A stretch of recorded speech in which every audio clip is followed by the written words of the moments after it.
കാലവർഷം കനിഞ്ഞപ്പോൾ നിളയും സർവ്വഭാവങ്ങളുമെടുത്ത് പകർന്നാടുകയാണ്. നീർച്ചാലുകളായി മാറിയ നിളയ്ക്ക് നിറപുഴയുടെ സമൃദ്ധിയും സൌന്ദര്യവുമാണ് ഇക്കുറി പെരുമഴ സമ്മാനിച്ചത്.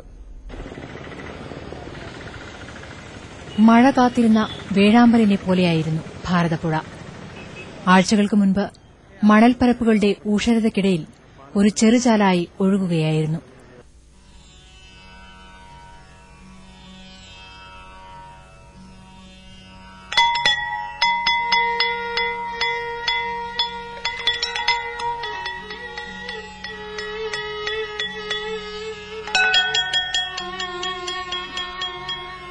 പക്ഷേ മഴമേഘങ്ങൾ വിരുന്നു വന്നതോടെ നിളയുടെ ഭാവവും മാറി.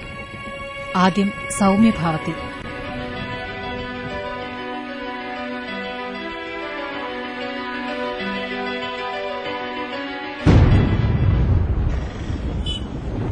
പിന്നെ കളിയരങ്ങിന്റെ തീരങ്ങളിലൂടെ നിള രൌദ്രഭാവം വീണ്ടെടുത്തു.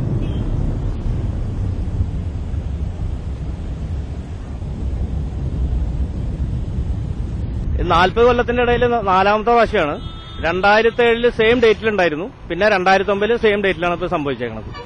വർഷങ്ങൾക്ക് ശേഷം 2 വർഷം മുൻപാണ് അടുത്തിടെ ഭാരതപ്പുഴ ആദ്യമായി നിറഞ്ഞൊഴുകിയത്.